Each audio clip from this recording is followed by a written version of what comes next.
Good morning student. BCom part 1 A section और B section Hindi medium और Marathi medium के लिए दोनों के लिए आज का लेक्चर है financial accounting BCom part 1 first semester. पिछले लेक्चर में हमने देखा कि ब्रांच अकाउंट में जब हेड ऑफिस गुड्स बेचता है ब्रांच को और branch sell the goods cash as well as on credit basis और उसमें भी profit is charge on cost price या फिर सेलिंग प्राइस। तो इस प्रकार के जो प्रॉब्लम है उस प्रकार के प्रॉब्लम देखने हैं। जो आपको पीडीएफ दिया है मैंने उसमें पेज नंबर आपको 575 पे देखना है। प्रतिभा एजेंसीज का प्रॉब्लम है। सिर्फ थोड़ा सा मैं पढ़ लेता हूँ ताकि आपको एक आइडिया आ जाए। Pratibha agencies of Pune has branch at Nagpur. Goods are invoiced to branch at cost plus 20। ये अंडरलाइन करके रखना है। कॉस्ट गुड्स कैसे भेजे हैं? Eight cost plus 20%। The expenses of the branch are paid from Pune and the branch keep the sales journal and debtors ledger account. Following information supplied और information दी हुई है। क्या प्रिपेयर करने के लिए बोला है? Prepare trading and profit and loss account of the branch for the year ended 31st March 2003. Show the account of branch as it would appear in the books of head office. यानी इन the books of head office जो पूछा है वो branch account पूछा है और trading and profit and loss account पूछा है। लेकिन इसके पहले ही हम प्रॉब्लम में डिस्कस कर चुके हैं कि भले ही आपको पूछा है कि ब्रांच अकाउंट और trading and profit and loss account, लेकिन डेटर्स से रिलेटेड अगर इंफॉर्मेशन है तो you have to prepare debtors account. वो चाहे प्रॉब्लम में बोला है या नहीं बोला है। अगर डेटर्स की इंफॉर्मेशन प्रॉब्लम में दी हुई है तो आपको डेटर्स अकाउंट प्रिपेयर करना है। इसमें कहीं पे बोला नहीं है लेकिन डेटर्स की इंफॉर्मेशन है तो इसलिए सबसे पहले हम क्या प्रिपेयर करेंगे? सबसे पहले प्रिपेयर करेंगे डेटर्स अकाउंट। तो 2-3 लाइन का डेटर्स अकाउंट बन जाएगा। इसलिए शुरुआत में लिखेंगे अपन in the books of Pratibha agencies total debtors account. 2-3 line का डेटर्स अकाउंट प्रिपेयर कर लेंगे। Particular rupees. डेटर्स अकाउंट में मैंने आपको 4 आइटम्स जो है वो 4 आइटम्स कम से कम ध्यान में रखने के लिए बोला था। उसमें से एक था ओपनिंग बैलेंस, दूसरा था क्रेडिट सेल्स, तीसरा था बाय रिसीव्ड फ्रॉम डेटर्स या कैश रिसीव्ड फ्रॉम डेटर्स और by closing balance. Closing balance किसका? डेटर्स का। ये ध्यान में रखना है। यहाँ पे ये 4 आइटम ध्यान में रखना है। कई बार जो है वो चारों आइटम दिए हुए रहते हैं तो डेटर्स अकाउंट ऑटोमेटिकली टैली हो जाता है। कई बार जो है वो एक आधा आइटम मिसिंग रहता है और on the basis of the given information वो पर्टिकुलर मिसिंग आइटम आपको फाइंड आउट करना पड़ता है। तो शुरुआत करेंगे अपन। टोटल डेटर्स अकाउंट ड्रॉ कर लिया। पर्टिकुलर रुपीस 5-6 आइटम से ऊपर आइटम नहीं रहते या मैक्सिमम 6-7 पकड़ लो, इसलिए 3-4 लाइन के ऊपर वो बनाना नहीं है। सबसे पहले शुरुआत करेंगे डेबिट साइड से।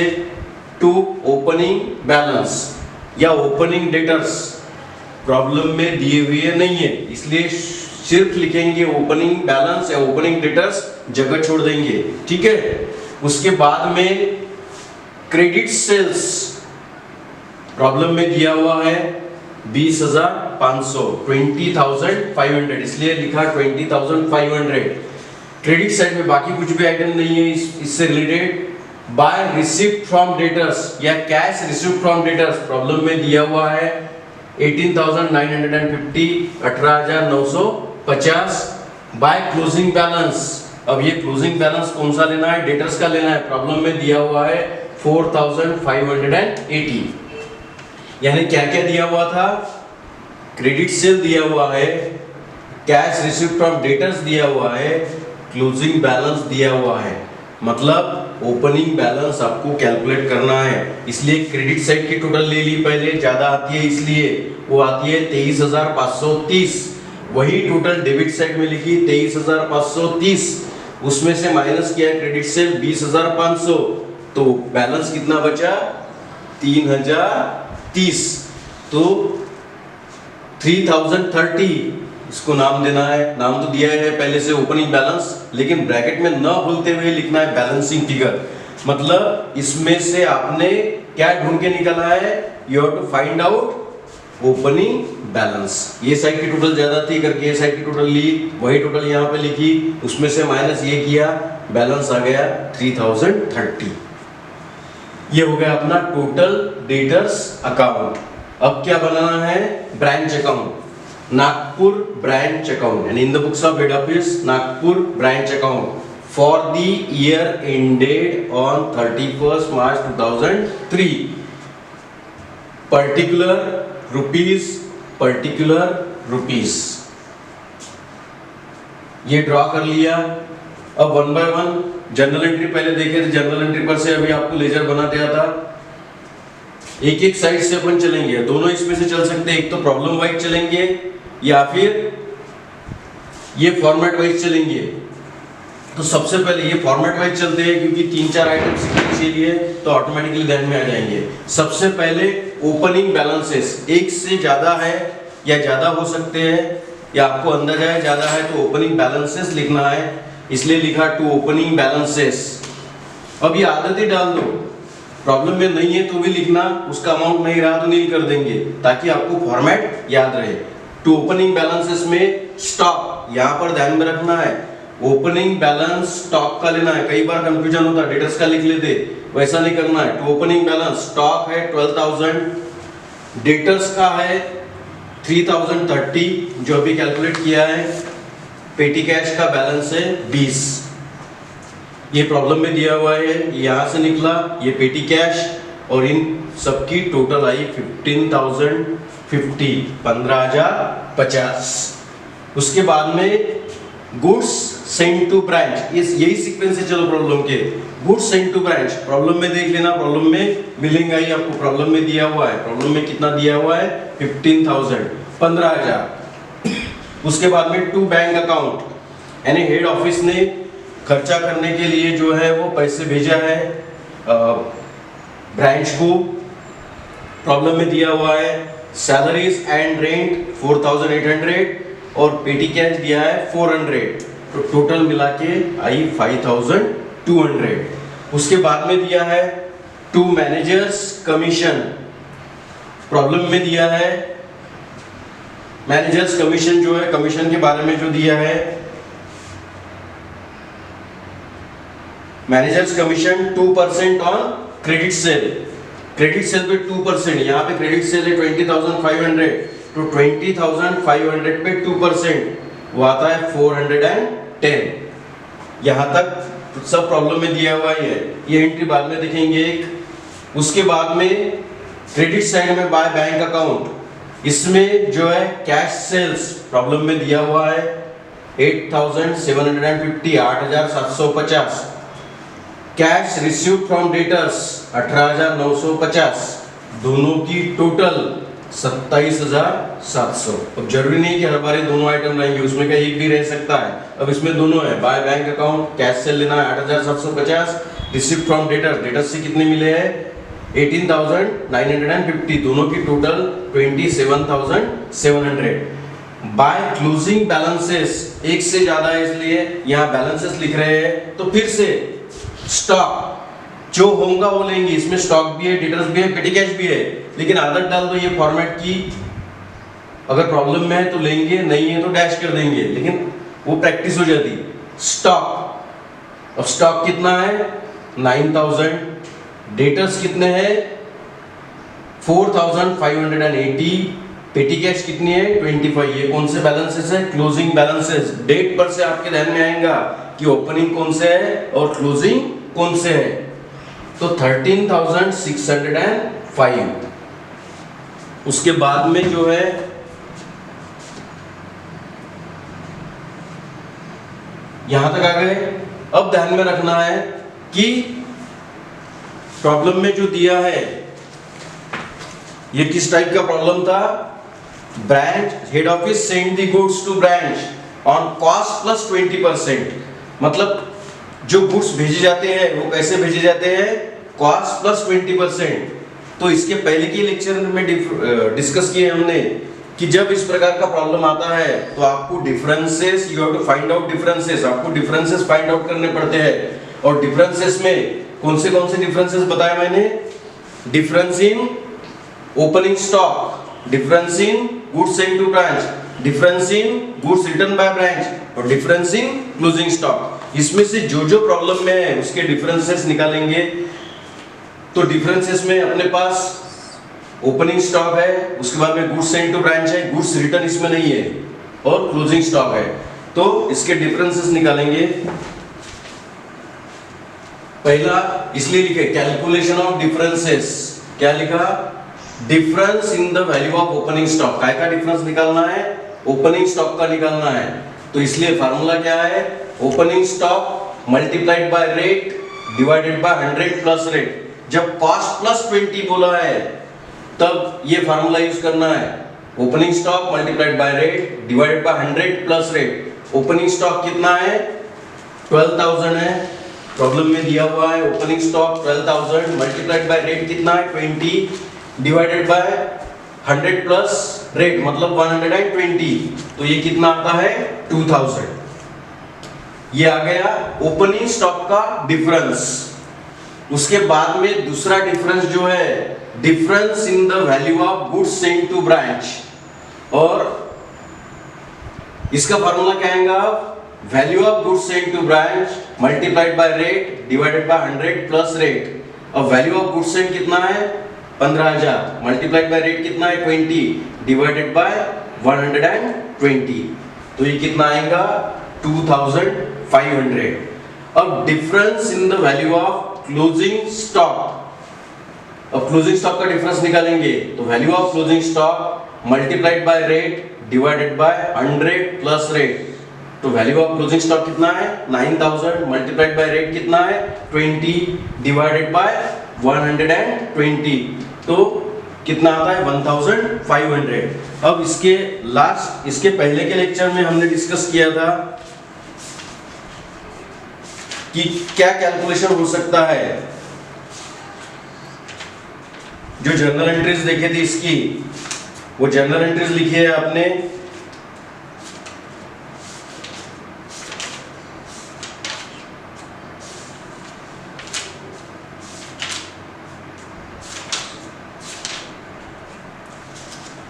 ओपनिंग स्टॉक की जर्नल एंट्री लिखे थे। सेम इसका जो डिफरेंस निकाला इसकी जर्नल एंट्रीज इसके पहले के लेक्चर में लिखे हैं। ओपनिंग स्टॉक के डिफरेंसेस की जर्नल एंट्री क्या लिखे हैं? Stock reserve account debit, branch account credit.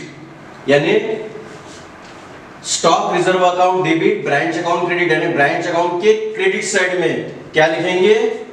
Stock reserve account. Branch account के क्रेडिट साइड में क्या लिखेंगे? Stock reserve account. कितना है? 2000। यानी इसकी एंट्री यहाँ पे आ गई। अब हर बार जनरल एंट्री ऐड करने की जरूरत नहीं, आपको पता है ये यहाँ पे आएंगी इस प्रकार से। उसके बाद में दूसरा डिफरेंस निकाला था, remove the difference in the value of goods sent to branch.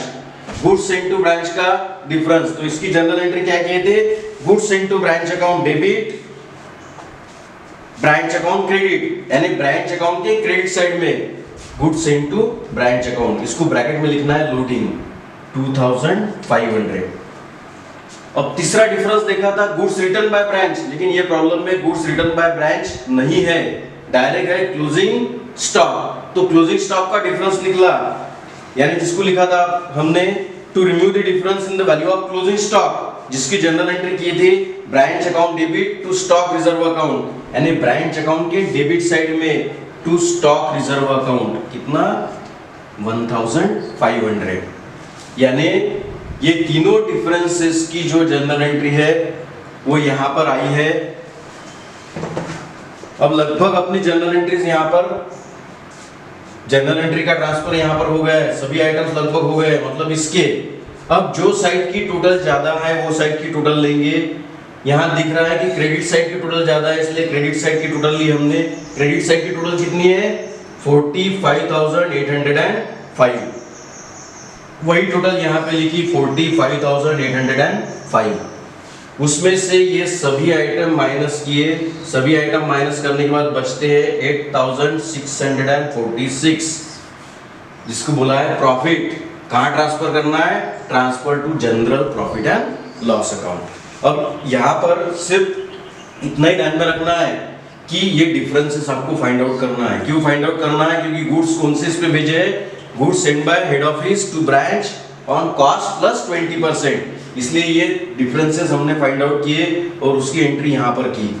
इसके बाद पूछा है कि ये तो हो गया ब्रांच अकाउंट, अब इसके बाद पूछा है trading account, trading and profit and loss account में प्रिपेयर करना है, इसलिए हमने ड्रॉ कर लिया trading and profit and loss account. लगभग हाफ पेज के आसपास पर्टिकुलर रुपीस। अब ट्रेडिंग अकाउंट के जैसे आइटम्स आते हैं उसी प्रकार से आइटम्स लिखेंगे अपन। सबसे पहले टू ओपनिंग स्टॉक, लेकिन न भूलते हुए ये एट कॉस्ट निकालना है, इसमें प्रॉफिट इंक्लूड है, वो प्रॉफिट अपने को निकालना है, तो इसलिए at cost to opening stock कितना था? 12,000। उसमें का डिफरेंस कितना है? ये वाला 2000, तो उसमें का डिफरेंस माइनस किया, यही उसकी कॉस्ट प्राइस 10,000, ये यहाँ पे ध्यान में रखना है। उसके बाद में goods send to branch, goods send to branch कितना था? 15,000, उसका डिफरेंस कितना निकाला था? 2500, माइनस किए 2500, बाहर कितना आया? 12,500। उसके बाद में और कोई ट्रेडिंग अकाउंट के डेबिट साइड में आने वाला आइटम नहीं है, इसलिए हम गए क्रेडिट साइड में। क्रेडिट साइड में लिखा बाय सेल्स, सेल्स में कैश सेल्स प्रॉब्लम में दिया हुआ है 8,750 है और क्रेडिट सेल भी दिया हुआ है, इसलिए कैश सेल लिखा, क्रेडिट सेल लिखा, दोनों की टोटल आउटर कॉलम में ली 29,250। उसके बाद में बाय क्लोजिंग स्टॉक, ये भी ध्यान में रखना है एट कॉस्ट।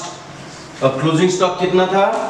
क्लोजिंग स्टॉक था 9,000, लेकिन इसमें का डिफरेंस कितना है? 1,500, तो 1,500 माइनस किया, आउटर कॉलम में है 7,500।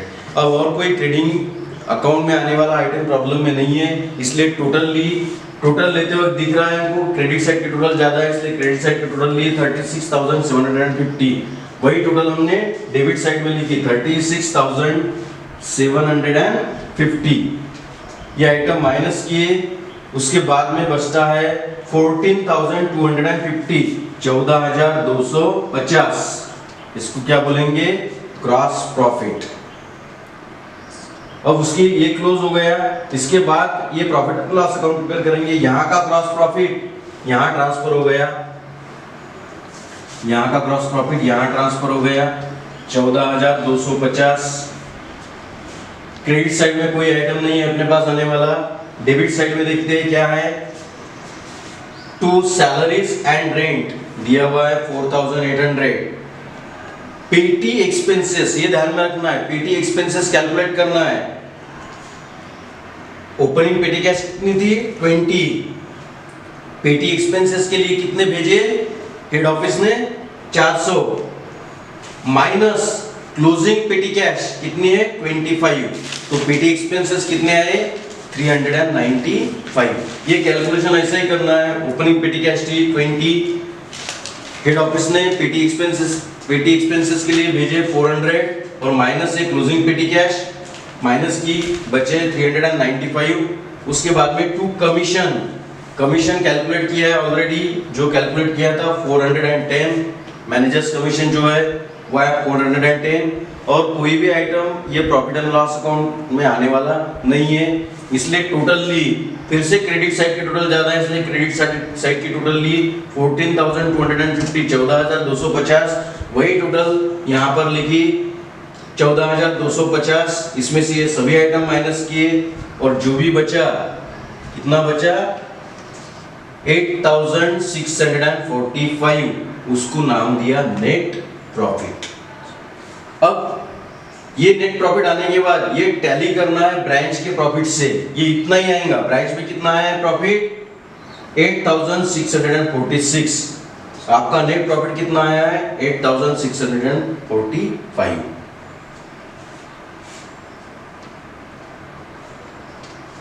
तो यहां पर ये ध्यान में रखना है, है यहाँ पे 8,645। दोनों का प्रॉफिट जो है एक बार टैली करके देख लेना। अगर कुछ डिफिकल्टी जाती है तो अपना जो डाउट क्लियरिंग सेशन है उसमें आप पूछ सकते हैं ये प्रॉफिट और ये प्रॉफिट एक जैसा ही आना चाहिए। अगर कुछ गड़बड़ है तो अपनी कुछ तो भी गलती हुई है, ये उसमें ध्यान में रखना है। अब ये प्रॉब्लम में पर्टिकुलरली ध्यान में रखना है नया क्या है, तो इसमें नया यही था कि goods send by head office on cost plus 20%। इसके पहले जो था goods Saint on cost price था, तो कोई ज्यादा दिक्कत नहीं थी। अब कॉस्ट प्लस या फिर on the basis of selling price इस प्रकार का दिया है, तो आपको जो डिफरेंसेस है वो फाइंड आउट करने हैं। और डिफरेंसेस कौन से फाइंड आउट करने हैं? डिफरेंसेस फाइंड आउट करने हैं तुमको ओपनिंग स्टॉक के, उसके बाद में गुड्स सेंट टू ब्रांच के, उसके बाद में गुड्स रिटर्न बाय ब्रांच और उसके बाद में क्लोजिंग स्टॉक। ये 4 आइटम के, लेकिन चारों आइटम में से एक आधा आइटम प्रॉब्लम में ही नहीं दिया है, तो उसका डिफरेंस हम कैलकुलेट करने की जरूरत नहीं है। जैसे ये प्रॉब्लम में ओपनिंग स्टॉक दिया हुआ है, इसलिए ओपनिंग स्टॉक का डिफरेंस कैलकुलेट किया। गुड्स सेंट टू ब्रांच दिया हुआ है, इसलिए गुड्स सेंट टू ब्रांच का जो है डिफरेंस कैलकुलेट किया। उसके बाद में गुड्स रिटर्न बाय ब्रांच, ये प्रॉब्लम में दिया हुआ नहीं है, उसका डिफरेंस हमने कैलकुलेट नहीं किया। उसके बाद में क्लोजिंग स्टॉक दिया हुआ है, इसलिए क्लोजिंग स्टॉक का डिफरेंस फाइंड आउट किया। तो इस प्रकार से जो है आपको ये प्रॉब्लम करना है, इसकी प्रैक्टिस करना है। कुछ क्यूरीज जाती है तो बाद में आप पूछ सकते हैं। इसका प्रॉब्लम जो है न्यूमेरिकल, जो प्रॉब्लम आपका जो व्हाट्सएप ग्रुप है उसमें जो डिस्क्रिप्शन है उसमें जो पीडीएफ दिया है, वो पीडीएफ में प्रॉब्लम विद सॉल्यूशन है।